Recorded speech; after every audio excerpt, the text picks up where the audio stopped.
Hello, it's me again, and I'm a dumbass because I went to hit the other tab to look at my questions, and I hit refresh by mistake, and yeah, that sort of ended the video. So instead of doing this one take, I'm doing it in 2 takes. Yes, an idiot is me, so please watch the first part first. This is part 3, this is 3.1, this is Windows 3.1 right here. Now I have to reiterate, you can still ask me more questions. This is your last chance, but please put them on the original video. Unless you have a follow-up question, you can ask those here. I will make a video for all that at the end. Okay, but let's get back into it. We only answered 2 questions, 3 technically, but from 2 people, and we left off on the SimCity 5 question. So to sum things up, you know, I'm a little worried, but I'm optimistic.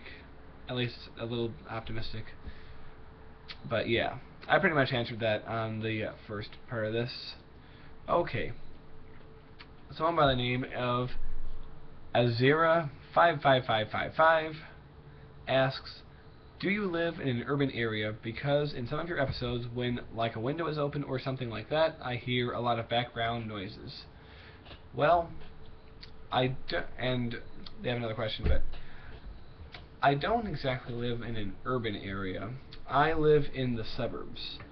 However, of course, when speaking of suburbs, you can have anything from something that's urban in all but name to something that's very rural, and this happens to be vaguely near a city.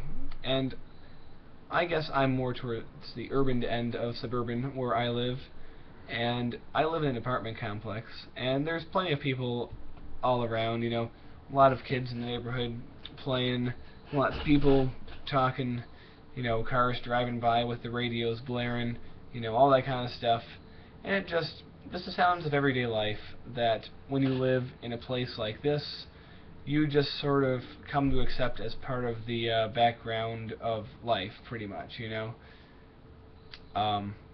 To people who might live in more quiet areas, it's probably a little bit jarring to hear all that, but you get used to it. I mean, I remember when I first moved out of my parents' house to come here. I mean, my parents' house is located, it's also in the suburbs, but again, it's towards the more rural end. You know, there were bigger lots, you know, there were woods behind the house, very little activity going on. It was very quiet at night.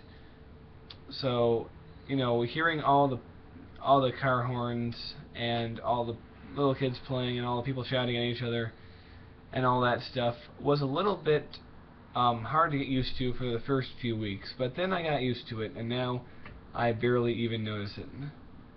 So that's the answer to that. And your other question was, and who was Dante and Kelly in the Cat in the Shadows stream of SimCity? Dante and Kelly are just 2 people who like to come to streams that Kat and I did over the course of the summer stream, and they're just people who came frequently enough that we knew their names and we remember them, you know? They're just viewers just like you, except they're cooler because they come to more streams. So I'm just kidding, you're cool too, probably not. No, I'm just messing with you. But yeah, that's who they are. And if you come to streams and you talk to us, we'll remember you too. Mr. Azira55555. Alright, next question. 3 questions from KibaInoShika. Question 1. When is your birthday and zodiac sign? My birthday is February 17th, 1986, and my zodiac sign is Aquarius. And from what little I know about zodiac signs, and believe me, it is very little, I believe the Aquarius fits me. Number 2, do you play any Sims 2 challenges like Legacy, Prosperity, Asylum, etc.? I have not actually played Sims 2 challenges. I've thought about trying the Legacy challenge just because it sounds like it'll be fun, but it's also something that's, of course, very long. I mean, if any of you are interested in me playing the Legacy Challenge, again, you can feel free to suggest it to me. I might do it, I might not. Oh, excuse me. But then everyone's going to be like, oh, where are the Lincolns and stuff like that, you know, so might be something I would do for fun, but I just haven't done it before. I like to play realistically when I make my, like, real families in Sims 2, like, not just the ones I'm fooling around with, but I guess a Legacy family could be realistic in a manner of sense, and I do like the idea of a legacy that goes on through generations. So I have some interest in doing a legacy challenge, so maybe that's something for the future, who knows. Okay, what family in The Sims 2 have you played the longest, and how many generations have they lived through? It's kind of funny making episodes of The Sims 2, even when it was the original Let's Play and I wasn't putting too much thought into it, makes everything go slower. Like the timeline of the Lincolns, I've played many families, you know, back in 2005, 6, and 7. I've played many families that lasted longer than the Lincolns.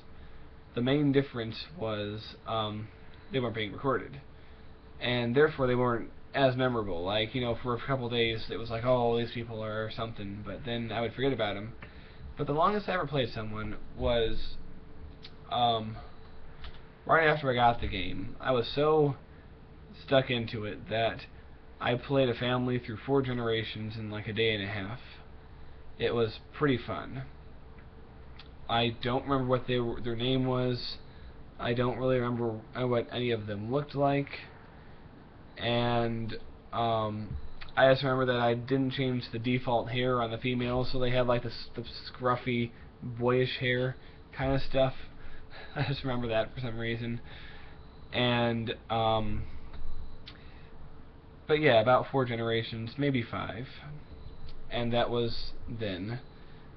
If I do the Legacy Challenge, of course, that will be a new record. That will be 10 generations. That's what the Legacy Challenge is. Go through 10 generations. I mean, there's more rules than just that, but that's the most basic gist of it. Okay, now we are going to answer some questions by a guy called Gordaton. First question, are you single currently? Yes, I am currently single. Is that a suggestion? Is that an offer? Okay, maybe. Okay. Do you like the band Nirvana?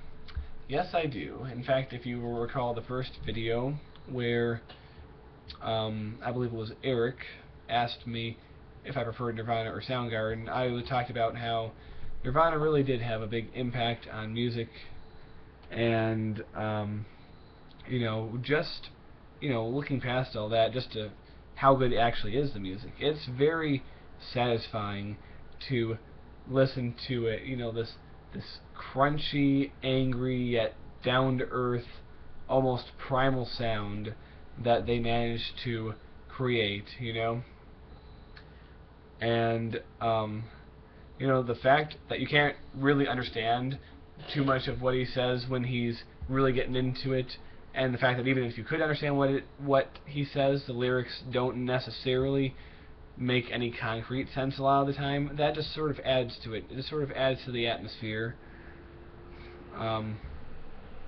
And yeah, Nirvana was a really great band, and of course, Kurt Cobain gone too soon, but Dave Grohl has had an amazing career with the Foo Fighters. Did I say Foo Fighters? I'm an idiot. Yeah, it's not because I messed up their name, it's because I'm tired slightly. But yeah, the Foo Fighters have been going on 17 years now, and he's carried on the legacy pretty well, even though it's really not exactly the same kind of music. But anyway, Nirvana, yes, thumbs up. Alright. Do you believe in global warming? Now that's kind of a tricky question, because how can you really say yes or no without defining exactly what you mean by global warming? Are you asking, does the world warm up and cool down? Well, of course it does. There's no question about that. But the real question is, do I believe that mankind has an impact on the global warming? And people are, because right now there's sort of two different sides saying that, oh, human activity doesn't have an impact on the temperature of the Earth, and other people saying, yes, it does. And the people who says, no, it doesn't, cite that we are in a natural warming period. And I think while it might be true that we are in a natural warming period, it is also true, I'm pretty sure, that human activity, on the scale that it is producing an effect that contributes to global warming. If not causes it by itself, then certainly contributes to the natural process. Now, how much is natural and how much is man-made, I don't really know. But I think we've built our economy and our habitats around the Earth being a certain way, a certain climate. And whether it's natural or man-made, we have to keep a very close watch on what happens if the climate does shift in any way, because it's going to throw things out of whack, and we're going to have to understand new weather patterns, new climates. Species will be able to live in areas where they previously couldn't. Conversely, there will be species that can't live in their former habitats. There are certain pests that will appear in areas where they would have been killed by the climate before.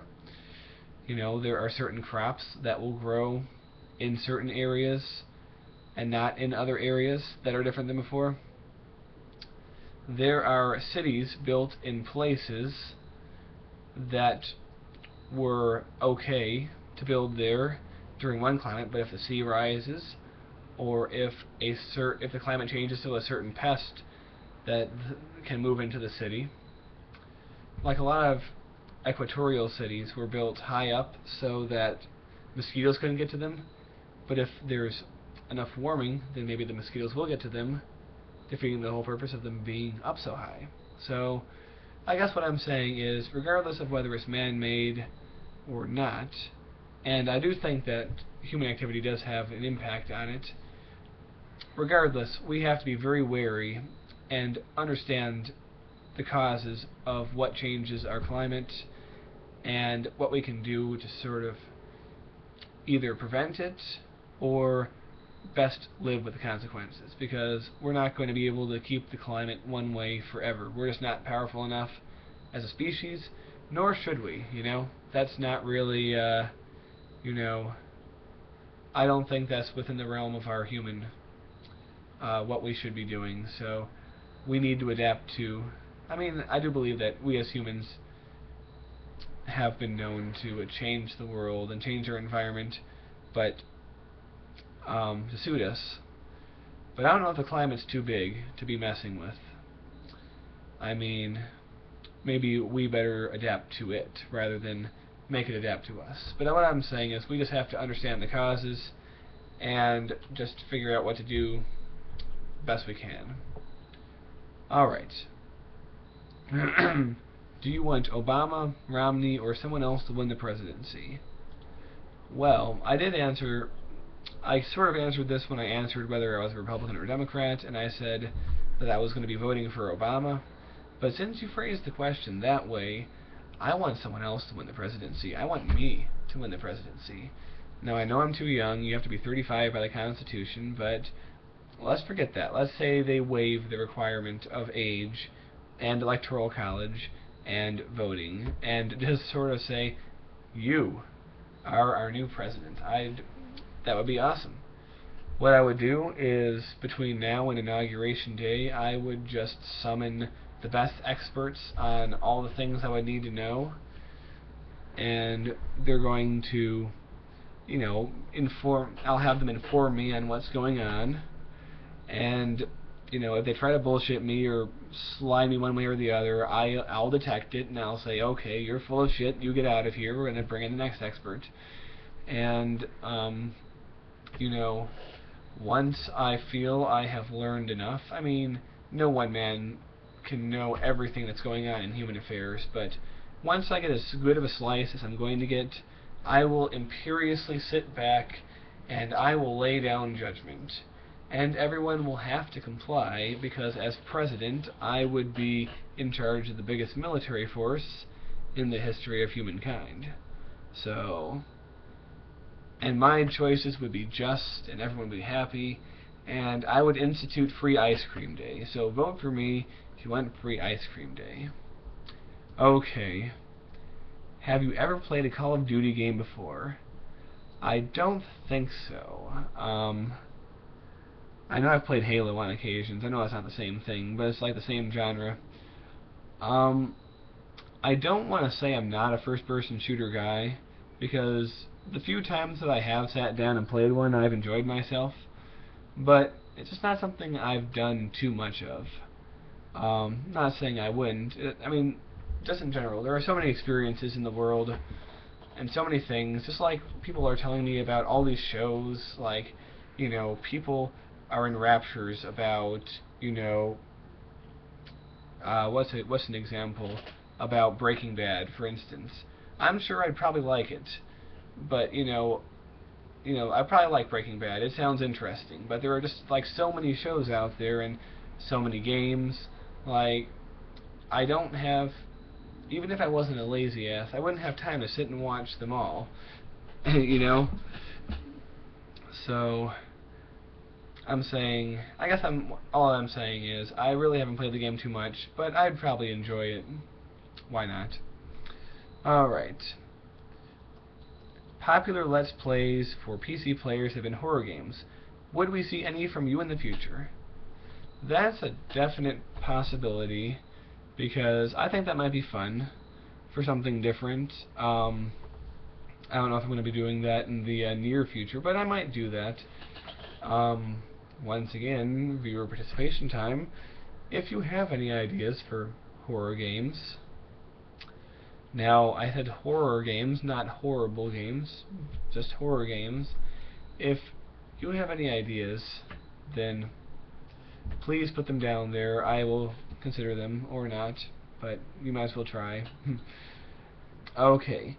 Do you have any game consoles? It seems like you just stick with PC. I actually do not have any game consoles. As a kid, I grew up with the Sega Genesis, and my parents had bought a PS2 at some point, and I, you know, played it a little bit, nothing too much. It was mainly for my sister. You know, it was down in my little basement cave for a while when I still lived at my parents' house, but I barely ever played it. And my parents now have a Wii, which is like the first time they've ever played video games, like as much as Wii Tennis or whatever could be considered a video game in the traditional sense. But they have a Wii. I only ever play it very rarely when I go over there with them. But I don't know. If I was gonna play a console game, I'd have to get a what do they call that? A capture card, and figure all that out. So, you know, I'm happy sticking with the PC. Not that I don't like consoles. I'm just, you know, happy with my PC. Okay. Similarly, do you have any handheld game consoles? I do not, but as a kid, once again, I had a Sega Game Gear, and I only ever had 4 games for that Game Gear. I had 3 Sonic games. I had Sonic 2 for the Game Gear, which I never could get past the first boss as a kid. Like, if you remember the first boss in the Sega Genesis Sonic 2, he was the easiest boss in video game history. Complete pushover. Couldn't be more opposite for the Game Gear first boss. First of all, you have no rings. There's this slope that goes like, actually it goes like this. The bombs bounce along here, and there's like a thing over here that goes tries to eat you, and you're trying to not fall down the slope with the awkward 8-bit controls. You're trying to avoid the bombs. I mean, I guess it's not like the hardest boss in the world, but as a kid, the holy shit factor, like, psyched me out too much, and I couldn't get past it. But anyway, there's Sonic Chaos I had, which is awesome. Sonic Triple Trouble, which is as good, if not even slightly better, than Sonic Chaos. And I had this Mickey Mouse game. I forget what it was, but it was like kind of trippy in a way. You're like jumping on bubbles and notes and stuff, throwing little magic things, and it was fun. I enjoyed it. I wish I knew what it was called. But yeah, it was a Mickey Mouse Game Gear game. So yes, I had a Game Gear. Okay. Now we have a question from Zachary747. One question. Will you be doing a Let's Play for Civ 4 using the American colony? Again, I don't exactly know what you mean. Do you mean like, am I playing as America? Is there a mod, a colonial mod? If so, then maybe. I'm up for it, possibly. I've always liked colonizing in games. It's just fun, seeing, virgin land and putting your settlers down on it and slowly developing it until your colonies are powerful. It's very fun. So magiccoffeepot asks, what has been your favorite game of this year so far? And to be honest, I have not played any new games this year.